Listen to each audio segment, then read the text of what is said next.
I met them on a Tuesday afternoon in a small diner outside Traverse City, Michigan. Two men in their 70s, gray-haired and weathered, sitting in a corner booth away from the windows.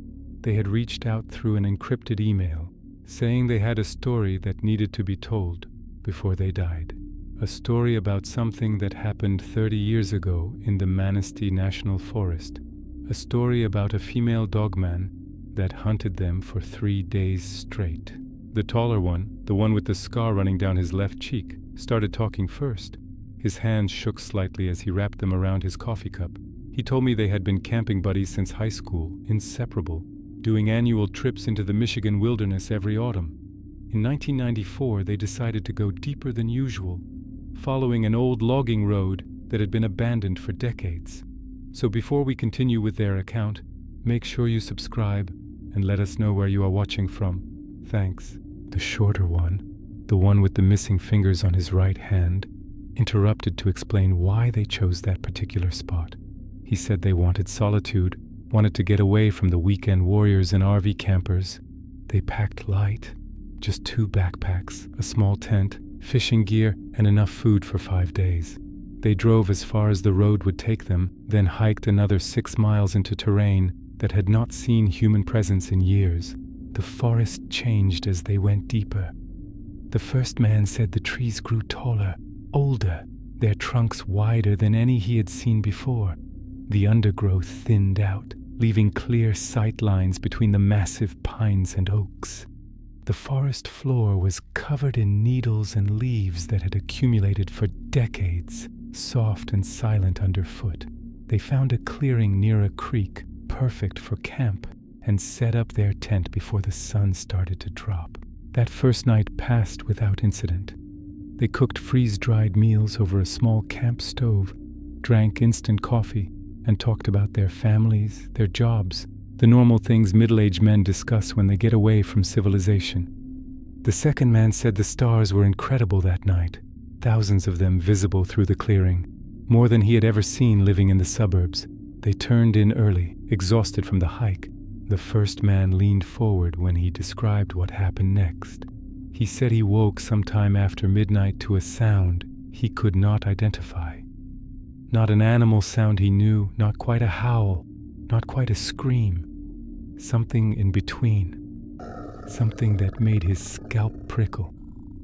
His friend woke at the same moment and they lay there in their sleeping bags listening. The sound came again, closer this time, from somewhere beyond the creek. The second man said it reminded him of a woman crying out in pain, except distorted, deeper, with a guttural quality that no human throat could produce.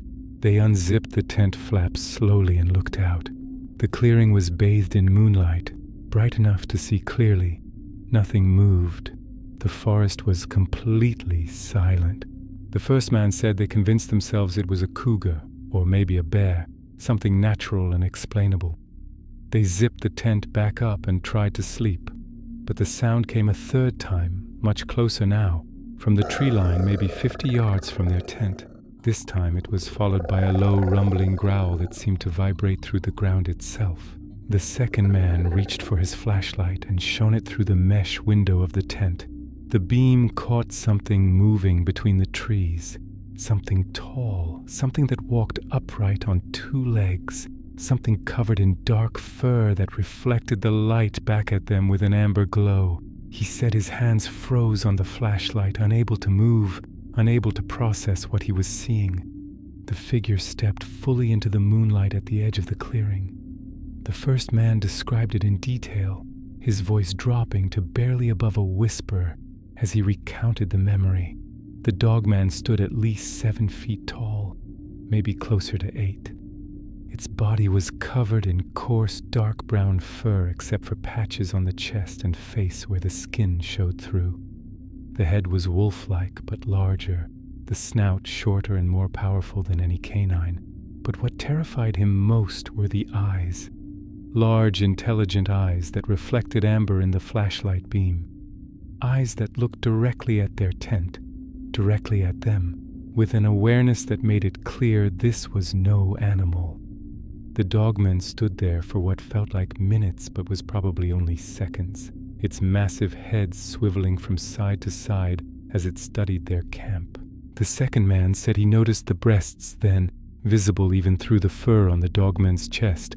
This was a female, and she was enormous, far larger than any natural predator in Michigan. She dropped to all fours with a fluid motion that seemed wrong for something so large, and moved around the perimeter of the clearing with her nose to the ground. The Dogman was tracking their scent, the first man said. She followed the path they had taken from the creek to the tent, circling their camp in a slow, deliberate pattern. Her ears, large and pointed like a wolf's, swiveled independently, tracking every sound.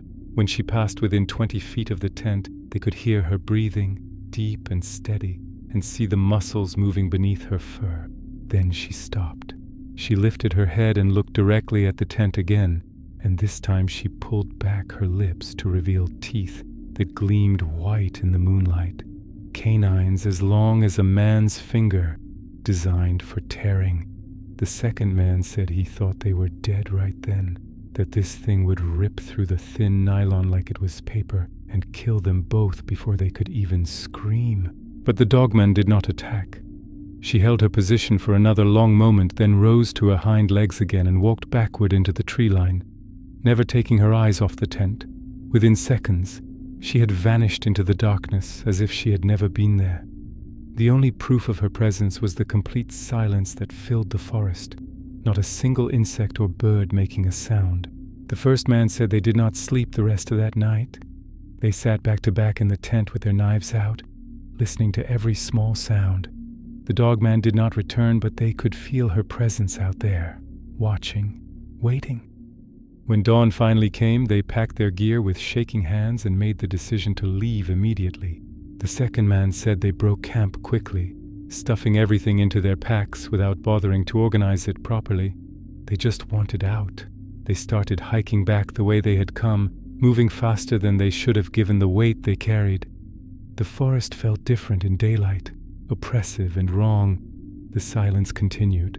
No birds singing, no squirrels chattering, nothing alive making any sound. About an hour into their hike, the first man noticed the tracks, large paw prints in the soft earth beside the trail, four-toed like a canine but enormous, each one nearly the size of a dinner plate. Fresh tracks, so fresh that water was still seeping into the depressions from the disturbed soil. The Dogman had followed them. They moved faster, almost jogging now despite the rough terrain and heavy packs. The second man kept looking over his shoulder, scanning the forest behind them. He said he caught glimpses of movement several times, dark shapes that matched pace with them but stayed just out of clear sight. The Dogman was paralleling their path, staying in the trees where the cover was thickest. The first man described the moment when he realized they were being herded. The tracks appeared ahead of them now, cutting across the trail. The Dogman had circled around and was pushing them away from the direction they wanted to go. Every time they tried to correct their course, more tracks would appear, forcing them to change direction again.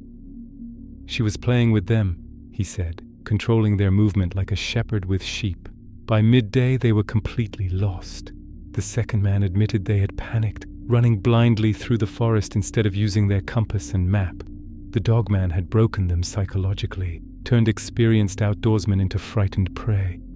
They found themselves in a ravine they did not recognize, steep walls of rock on either side, and a small stream running through the bottom. That is when she revealed herself again. The first man pointed up as he told this part of the story, his finger shaking. The Dogman appeared on the ridge above them, silhouetted against the sky. She stood upright on the edge of the ravine, looking down at them. For the first time they could see her full size and form in daylight. Every detail was visible and impossible to deny or rationalize away. The Dogman's fur was a mix of dark brown and black, longer around the neck and shoulders like a mane. Her arms, if they could be called that, were powerfully muscled and ended in hands with long fingers tipped with black claws. She could switch between bipedal and quadrupedal movements seamlessly, the second man said, equally comfortable on 2 legs or 4. but it was her face that haunted them most. The snout was wolf-like but compressed, giving her features an almost human quality when combined with the intelligent eyes and expressive ears. She was not just an animal, the first man emphasized. There was thought behind those eyes, calculation, intelligence that rivaled their own. She was not hunting them for food. She was hunting them for sport, for the challenge of it. The dogman watched them for several minutes, then threw back her head and released that terrible cry they had heard the night before. The sound echoed through the ravine, amplified by the rock walls until it felt like it was coming from everywhere at once. Then she disappeared from the ridge, and they heard the sound of something large crashing through the undergrowth, coming down into the ravine. They ran. The second man said they scrambled through the stream, slipping on wet rocks, not caring about the noise they made or the water soaking their boots. They could hear the dogman behind them, closer now, not bothering to stay hidden anymore. The sound of her movement through the forest was like nothing else. Heavy impacts that shook the ground mixed with the swish of branches being pushed aside. The first man fell, he said, his foot catching on a submerged log. He went down hard, his face hitting the cold water. His friend grabbed him by the pack straps and hauled him up, and when he turned to look back, the dogman was there. She had emerged from the trees at the bottom of the ravine and was standing in the stream 50 feet behind them. The dogman stood fully upright in the water, completely still, watching them with those amber eyes. Water flowed around her legs, but she did not seem to notice it. Her breathing was visible, her chest rising and falling, but she was not panting or showing any signs of exertion despite the chase. She could have closed the distance in seconds, the second man said, but instead she just watched them. The first man said that is when he understood. She was not trying to kill them quickly. She was testing them, measuring them, enjoying the hunt. They were entertainment for this creature, something to break up the monotony of her existence in these woods. The realization was almost worse than the fear of immediate death. They were playthings to this dogman, nothing more. They backed away slowly, not turning their backs on her. The second man said every instinct screamed at him to run, but he forced himself to move deliberately, to not trigger the chase instinct he knew must be hardwired into this predator. The dogman matched their pace, following them step for step, maintaining that 50-foot distance as they made their way downstream. This went on for what felt like hours, but was probably closer to 20 minutes. The ravine widened gradually, the walls lowering until they could see the forest floor on either side. The first man spotted a game trail leading up out of the ravine and made the decision to bolt for it. They broke into a run, and immediately the dogman charged after them. The sound of her pursuit was terrifying. She dropped to all fours and covered the ground with frightening speed, her powerful legs propelling her forward in great bounds. The second man said he could hear her breathing now, closer and closer, and the impact of her feet hitting the earth behind them. He was convinced they would die right there, pulled down and torn apart in the stream. But they made it to the game trail and scrambled up the slope, grabbing roots and rocks to pull themselves up. The first man got to the top first and turned to help his friend, and saw the dogman stop at the base of the slope. She had risen to her hind legs again and was staring up at them, head tilted slightly to one side as if curious about their escape. The dogman could have followed them up that slope easily, the second man said. She was more than capable of climbing, but she chose not to.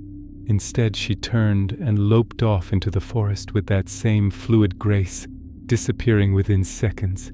They stood there, gasping for breath, covered in mud and water, not understanding why she had let them go again. The first man pulled out his compass and got them oriented properly. They had been driven miles off course, deeper into the national forest instead of toward their truck. It would take the rest of the day and part of the next to get back to civilization if they pushed hard. They started walking, exhaustion already setting into their legs, but fear keeping them moving. As the sun began to set, they realized they would have to spend another night in the woods. The The second man said they found a small rocky outcrop that offered some protection and built a fire, the first fire they had dared to make since the encounter began. They took turns keeping watch through the night, one sleeping while the other fed the flames and listened to the darkness. The Dogman returned in the early hours of the morning. The first man was on watch when he saw her emerge from the tree line on the other side of their fire. She stayed just beyond the light, a darker shadow among shadows, moving in a slow circle around their position. He woke his friend and they sat back to back, knives drawn, watching her pace. She never came closer than 20 feet, the second man said. She seemed wary of the fire, or perhaps just unwilling to end the hunt yet. Every time they caught a glimpse of her eyes in the firelight, they glowed with that same amber color. She circled them for over an hour, sometimes visible, sometimes not, always staying just out of reach. The first man described the psychological torture of those hours. They were exhausted, terrified, running on pure adrenaline. The Dogman was fresh, well-rested, playing with them. She would make sounds from different directions, mimicking their voices almost perfectly. He heard his own name called from the darkness in a voice that sounded like his wife, he said, and had to fight the urge to respond. The second man said she howled several times, long mournful sounds that were answered by other howls in the distance.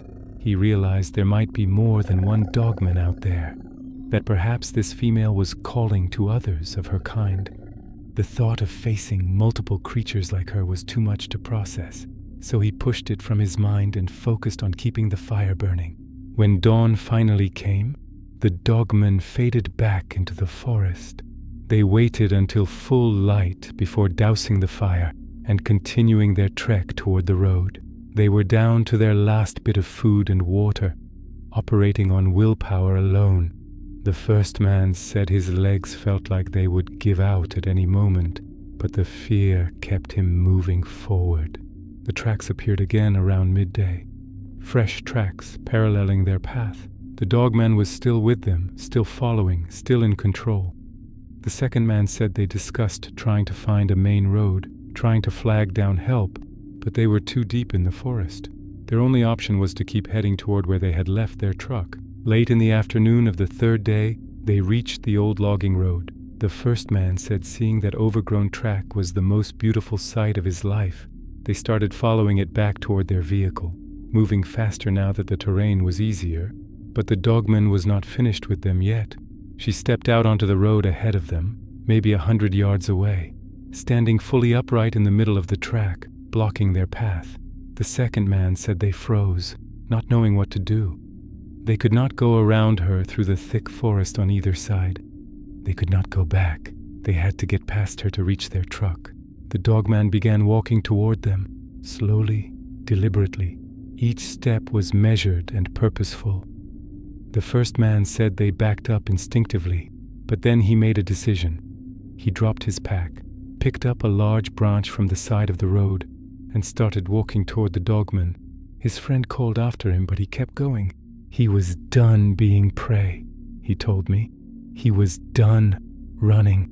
If the Dogman was going to kill him, she would have to do it while he fought back. He raised the branch like a club and kept walking, shouting at her, making himself as big and aggressive as possible. It went against every survival instinct he had, but he had reached a breaking point.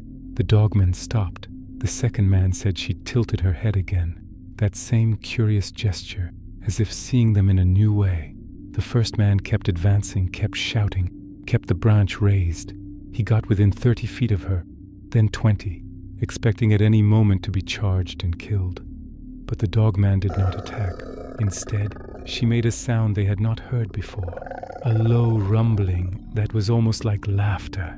Then she dropped to all fours, turned, and bounded off the road into the forest. Within seconds, she was gone. The first man stood there, shaking, barely able to believe he was still alive. The second man ran up to him and pulled him back toward their packs. They ran the last mile to their truck. The vehicle was still there, untouched, covered in 3 days of pine needles and dust. The first man said his hands shook so badly He could barely get the key in the ignition. They drove out of there as fast as the rough road would allow, neither of them speaking, both checking the mirrors compulsively for any sign of pursuit. When they finally reached paved road and the lights of civilization, the second man said they pulled over and both broke down. The fear and stress of 3 days caught up with them all at once. They sat in that truck for an hour just crying and shaking, unable to process what they had survived. At the diner, the first man showed me the scars on his arms from falls and branches. The second man held up his right hand with its missing fingers and told me he lost them to frostbite that winter because the circulation never recovered after those 3 days of constant stress and cold water exposure. Physical reminders of an encounter most people would never believe. They tried to report it, he said. They went to the local ranger station and told their story. The rangers smiled politely and suggested they had seen a large bear, maybe caught a glimpse of it standing up and let their imaginations fill in the rest. No official report was filed. No investigation was conducted. They were written off as two middle-aged men who got spooked in the woods. The second man said they tried to tell their families, their friends. No one believed them. Their wives thought they had experienced some kind of shared hallucination, maybe eaten something toxic. Their friends laughed it off as a campfire story. Eventually they stopped talking about it, stopped trying to convince people. They just lived with the knowledge that something impossible was out there in the Michigan woods. Neither of them ever went camping again. The first man said he cannot even go into his backyard at night without feeling that same primal fear, that same sense of being watched. He moved to the city, as far from forests as he could get. The second man developed severe anxiety and has been on medication for 30 years, unable to shake the trauma of those 3 days. I asked them why they were coming forward now, 3 decades later. The first man said they are both in their 70s with health problems. They wanted the story told before they died, wanted someone to document what happened to them even if most people would dismiss it as fiction. The truth matters to them, he said, even if the truth is uncomfortable and impossible. The second man added that there have been other reports over the years, other people who claimed to have encountered a large, wolf-like creature walking upright in the Michigan forests. Most of those reports get dismissed or ridiculed, just like theirs was. But he knows those people are telling the truth, knows exactly what they saw and what they felt. Before we parted ways, the first man gave me a piece of advice. He said if I ever found myself alone in the deep woods and heard a sound I could not identify, if I ever felt eyes on me from the darkness, I should trust that instinct. The forests still hold things we do not understand, things that have learned to avoid us but sometimes choose to interact when the mood strikes them. The Dogman is real, the second man said as we stood to leave. She might still be out there in those woods, or maybe she has moved on to new territory. But she exists, and she remembers. If she saw them again, he has no doubt she would recognize them. That thought terrifies him more than anything else. The idea that somewhere in the Michigan wilderness, a creature with human-level intelligence might remember the two men who refused to die easily. I left the diner that day with pages of notes and a recording of their interview. I have researched the Manistee National Forest extensively since then. The area where they described camping is one of the most remote sections of the forest, rarely visited even by experienced hikers. The terrain matches their description perfectly. There are no inconsistencies in their story that I could find. More disturbing are the other accounts I have uncovered. Going back decades, there are scattered reports of large wolf-like creatures in that region. The Michigan Dogman legend has been around since the 1800s, with sightings reported in 7-year cycles, according to local folklore. 1994 was one of those years, the year these two men claim they were hunted by a female dogman for 3 days. I cannot prove their story is true. I have no physical evidence, no photographs, nothing concrete. All I have are the words of 2 elderly men who have lived with this secret for 30 years, men who have suffered real psychological and physical damage from their experience, men who have nothing to gain and much to lose by coming forward with an account that most people will dismiss as fantasy. But I believe them. I looked into their eyes as they told their story, saw the genuine fear that still lives there 3 decades later. I heard the tremor in their voices when they described the Dogman's intelligence, the way she hunted them not for food but for sport. No one could fake that level of sustained trauma, that depth of remembered terror. The wilderness holds secrets we are not meant to know. The forests of Michigan, vast and ancient, contain pockets of territory where humans rarely tread. If a population of creatures like the Dogman existed, avoiding human contact most of the time, they could remain hidden indefinitely. We want to believe we have mapped and documented every species, that nothing large and intelligent could escape our notice. These two men would tell you otherwise. I will not return to the Manistee National Forest. I will not attempt to verify their story by retracing their steps. Some things are better left alone, better left to exist in the shadows where they have always been. The female Dogman, if she is still alive, has claimed that territory as her own. She has made it clear that humans who venture too deep, who push too far into her domain, will be tested. Most will run, some will fight back. All will be changed forever. So I leave you with their warning. Pass through me to anyone who might listen. The woods are not empty. The deep places where the old trees grow and the light barely penetrates are not uninhabited. Something lives there, something that remembers, something that watches. And if you are unlucky enough to catch her attention, if the female Dogman decides you are worthy prey, you will spend the rest of your life looking over your shoulder, wondering if she is still out there, still watching, still waiting for the day you return to her forest. For more stories like this one, consider subscribing.